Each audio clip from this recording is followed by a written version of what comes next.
What is up, my dude? It is the first official day of summer here in the backyard garden, and things are popping off. We really are still just beginners, and obviously lots of things are going well, but we've still had some major hiccups that I figured we'd get into today while we're going around on our little tour.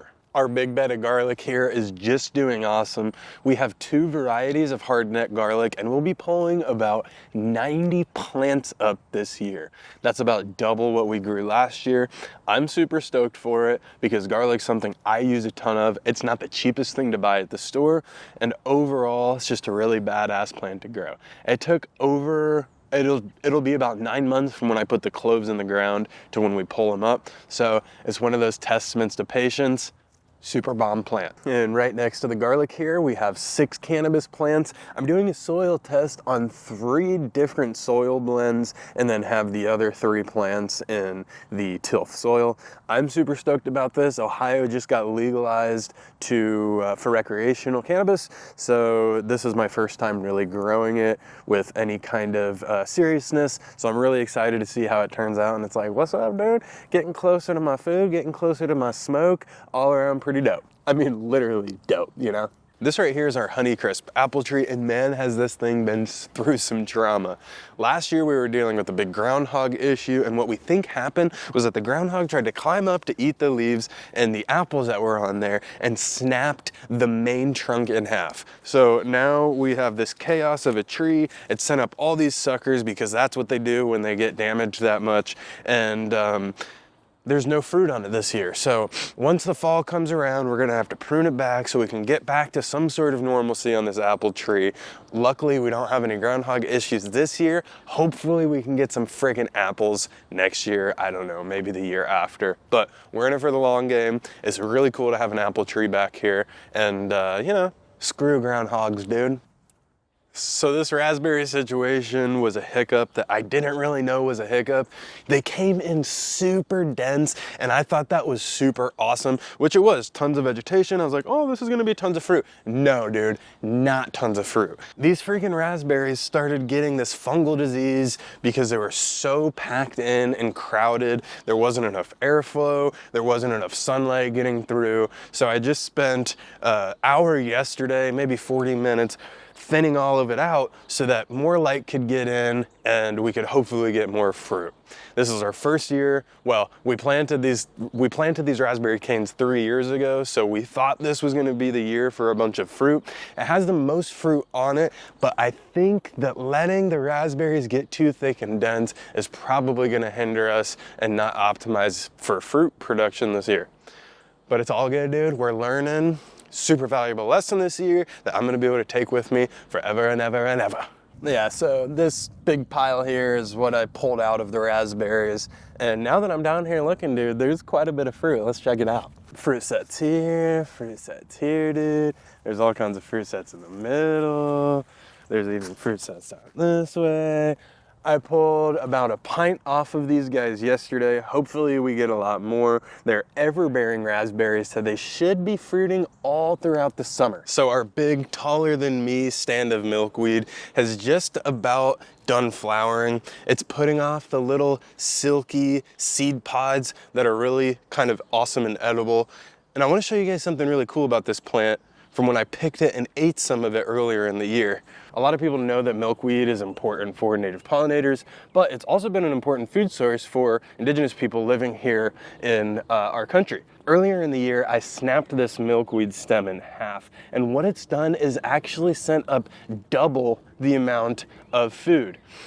What's really cool about this is I got to eat some of it. There's gonna be double the amount of food for pollinators, and now there's actually a staggered flowering that's happening from this big stand that's already done flowering to these handful of plants that are down here low that will be able to send up flowers in just about a couple weeks.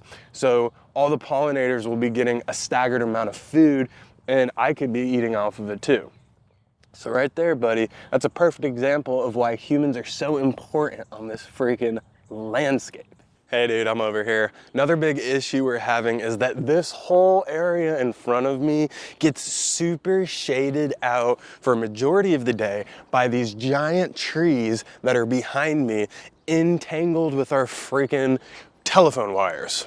So the sun comes up here, gets shaded out by this tree. It casts a big shadow over this whole area. And it's just like a lot of space that we're not able to use for growing our full sun plants. So we're in talks with the city to get those dang trees removed. It's not even about our garden necessarily. Those trees are gonna rip down the freaking power lines, dude. So we gotta get them out of here so we can grow more food, get more sunshine vibes to the old backyard. Dude, the corn's doing freaking great, which isn't much of a surprise. We are in the Midwest after all. This is a sweet corn variety. We planted about 25 plants, so we should get, 30-ish ears, which is plenty for us. We grew corn last year and had pretty good luck. We didn't let them ripen far enough on the stalks, but hey, dude, we're learning. Just because our garden has a bunch of food doesn't mean we know everything. This is the year for corn. Another big hiccup we're experiencing right now is this bed and the bed over on this side are loaded with weeds. What I did last year was put an amaranth plant that may have gone to seed in the old compost. Thought I was being fancy by applying compost to the bed after I pulled the garlic, dude. Well, this year it has been a freaking nightmare, okay? Check this out. So this right here is a two big rows of carrots that I put in. And these plants here are all amaranth. It's all back in here, all the way down this row, all the way down where my chili peppers are. Dude, what the F? I've been weeding amaranth for days. Oh, and how nice, the amaranth is even growing in the pathway here. Wonderful. Chili peppers are just doing great. We have some habaneros, we have some poblanos, we have jalapenos, we have some bell peppers, Jimmy Nardello, we have a banana pepper, and then we've got some cayenne down here on the end. In between, there's some carrots growing. A Malabar spinach is gonna grow up this trellis, and then we have pole beans. They're like an Asian 12 to 18 inch long kind of green bean looking thing. So we're stoked about those. We're growing those in like 4 different spots. We have 2 super healthy rhubarb plants, one right here behind me, and then this is our monster, dude. We've picked a ton of rhubarb off of it and made some really tasty things. And in between it, we're trying our hand at a vertically grown cantaloupe. It's still at a really small stage, but we have this trellis that we built out of bamboo that we found cut down in a alleyway near our house. So you can see the trellis. We're gonna try and grow cantaloupes up that, buddy. All right. Here's our patch of stinging nettle, which we planted last year. Super duper nutritious green. I don't know if it's just my experience, but there's been some really good scientific studies done on stinging nettle and seasonal allergies. This is the first year that I've really ate a ton of stinging nettle, and my allergies are the best they've ever been. I don't know if that's a coincidence. You tell me. One hiccup we had with this freaking plant was early in the year, it got all these bite marks on it, like something was eating all of the leaves. It looked like it was having a really hard time coming up. So I cut it all back, and that kind of solved the issue. It came back with vigor. Now there's not a ton of bite marks in it. It's a nice healthy patch of stinging nettles that we can eat off of for years and years and years and years.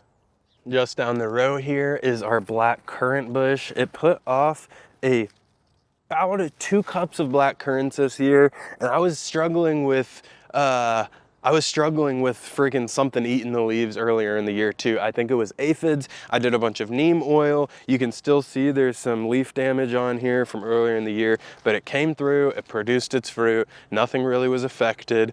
And I have 2 cups of like literally the best currants that I've ever tasted. So this tree or this bush, I don't even know, will continue to get a whole lot bigger, hopefully producing more and more fruit. We're gonna do some cuttings so we can put currants in other places. It's just a really cool perennial that keeps on producing year after year after year. And that's really what we're going for. So we have 2 tomato plants this year. One is a smaller red tomato, and then we're also growing a paste tomato, a San Marzano. So the tomatoes kind of trellis up this cattle panel. We've had really bad luck with tomatoes falling in the year just using basic tomato cages. So this really heavy duty cattle panel really does the trick, dude. Tomato growing from here all the way up the cattle panel, and same thing on the other side. We also have a bunch of potatoes in grow bags. We have 2 grow bags here. 2 grow bags right here. And then 3 grow bags on the other side of this cattle panel. I don't know how much potato to expect, but it's a fun one. It's easy, just throw it in the ground, give it a bunch of nutrients, and it usually produces a bunch of food.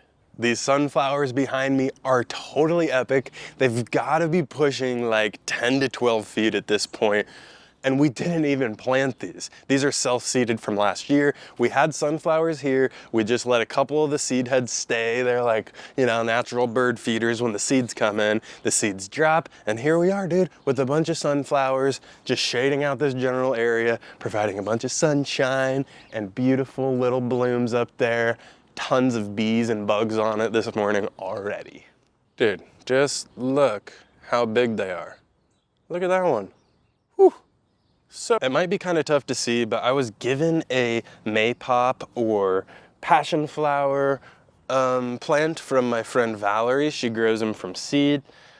It's a native passion fruit here in Ohio. It puts off these insanely beautiful psychedelic flowers, and this plant could not be healthier. It's putting off a bunch of suckers. It's climbing this little trellis that I built out of trash from the alleyway, and I might get flowers on it this year, definitely next year, but this is just a really awesome native plant that's great for pollinators and has some really powerful medicinal benefits as well. I'm super stoked to see this thing being so happy.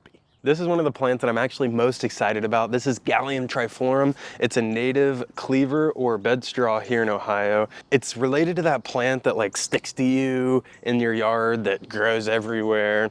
But this one is super special because it has a similar compound that gives it a vanilla-like smell. So Alan Burgo, the Forager Chef, makes a wild vanilla extract where he does an alcohol extraction with this dried plant material. So this is a transplant from the woods. Now I have it in my backyard. I can get better understanding how to identify it, but also just have a bunch of this free, fragrant, super awesome plant, dude.